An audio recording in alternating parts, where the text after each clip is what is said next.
అదాని లాంటి crony capitalist కి దోపిడీ చేసి పెడతా ఉంది. దానివల్ల దేశం అంతా కూడా ఈరోజు సంపదను కోల్పోయే ప్రజలంతా కూడా వారి వారి ఆస్తులను కోల్పోయేటువంటి ప్రమాదంలో దేశం పడింది. ఈ దేశం కోసం అఖిల భారత కాంగ్రెస్ కమిటీ పక్షాన మనమందరం నిలబడాలని చెప్పి ఆయన పెద్ద ఎత్తున పిలిపించినటువంటి విధానం కూడా మనందరికీ తెలిసింది.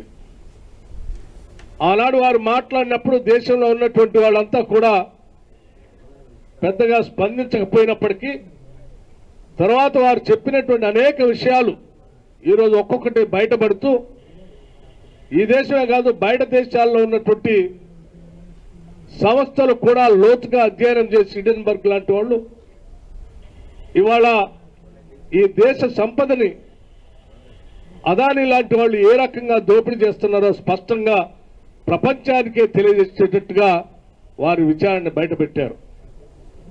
గతంలో ఒకసారి బయటపెట్టారు, ఇప్పుడు మరీ ఆశ్చర్యపడేటట్టుగా అసలు దేశ సంపదని జాగ్రత్తగా కాపాడవలసినటువంటి సెబీ లాంటి సంస్థకు సంబంధించినటువంటి చైర్మన్ గారే దీంట్లో కూడా ఉన్నారు అని వారు చెప్పినటువంటి విధానం ఈ దేశమే కాదు ప్రపంచమే ఆశ్చర్యపోయేటట్టుగా వారు కొన్ని విషయాలను బయటపెట్టారు.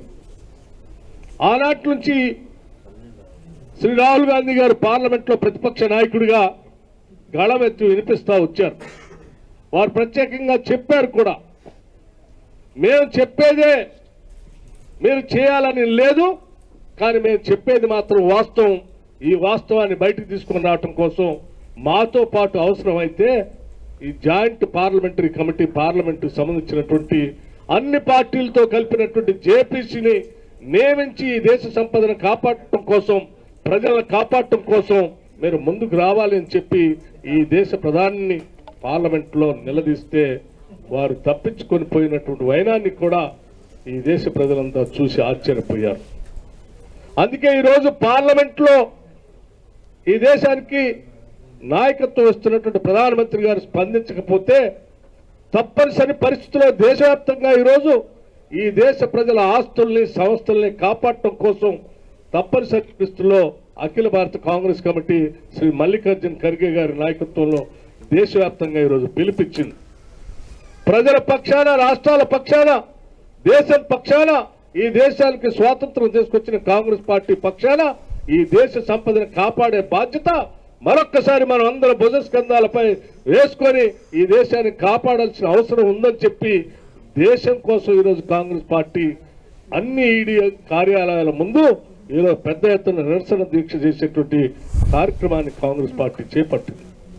అందులో భాగంగానే ఈరోజు తెలంగాణ రాష్ట్రంలో కూడా దేశంతో పాటు ఈడీ కార్యాలయం ముందు రాష్ట్ర ముఖ్యమంత్రి రేవంత్ రెడ్డి గారు, రాష్ట్ర కాంగ్రెస్ కమిటీ అధ్యక్షులుగా కూడా వారే ఉన్నారు. వారి నాయకత్వంలో ఈరోజు యావత్ కాంగ్రెస్ పార్టీ ఇక్కడ ఉన్నటువంటి మంత్రివర్గ సహచరులు కానీ, శాసన సభ్యులు కానీ, శాసన మండలి సభ్యులు కానీ, పార్టీ కానీ రాష్ట్ర వ్యాప్తంగా కూడా ఒకే ఏకోన్ముఖంతో ఈరోజు ఈడీ కార్యాలయం ముందు ఈ నిరసన దీక్ష కార్యక్రమం చేపట్టడంతో పాటు అదాని దోపిడీ చేసినటువంటి ఆస్తుల్ని, వ్యవస్థల్ని తిరిగి భారతదేశానికి ప్రజలకే అందించేంత వరకు జేపీసీ వేసేంత వరకు మనం పోరాటం చేస్తామని చెప్పి ఈ కార్యక్రమాన్ని తీసుకోవటం జరిగింది.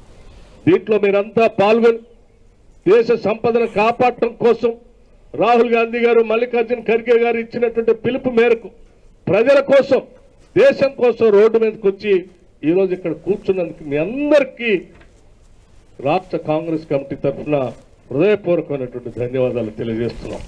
ఈరోజు మనం ఇక్కడ కూర్చుంది ఇదేదో మన కోసమో లేకపోతే కాంగ్రెస్ పార్టీ కోసమో కాదు. ఈరోజు మనం అందరం ఇక్కడ రోడ్డు మీద ఈడీ కార్యాలయం ముందు కూర్చున్నది ఈ దేశం కోసం, దేశ ప్రజల ఆస్తుల్ని కాపాడటం కోసం.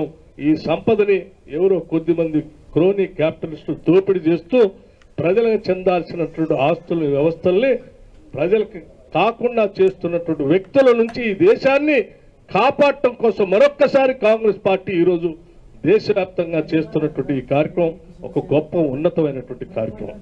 ఇటువంటి నోబెల్ కార్యక్రమం, ఉన్నతమైన కార్యక్రమం కోసం ప్రతి కార్యకర్త, కాంగ్రెస్ నాయకుడు ఈరోజు ముందుకొచ్చి పనిచేస్తున్నందుకు హృదయపూర్వకమైనటువంటి అభినందనలు తెలియజేస్తూ దీనికోసం ప్రత్యేకంగా ఢిల్లీ నుంచి వచ్చినటువంటి సల్మాన్ ఖుర్షీద్ గారికి, అఖిల భారత కాంగ్రెస్ కమిటీ ఇన్ఛార్జ్ సెక్రటరీ శ్రీమతి దీపాదాస్ మున్షి గారికి కూడా ప్రత్యేకంగా ధన్యవాదాలు తెలియజేస్తూ, నాతో పాటు పాల్గొన్నటువంటి మిత్రులందరికీ నా హృదయపూర్వకమైనటువంటి ధన్యవాదాలు తెలియజేస్తూ, మనం అందరం ఈ దేశ సంపదను కాపాడేంతవరకు ముందుండి నడుద్దామని చెప్పి మీ అందరికీ మరొకసారి నా హృదయపూర్వకమైనటువంటి ధన్యవాదాలు తెలియజేస్తూ సెలవు తీసుకుంటాను.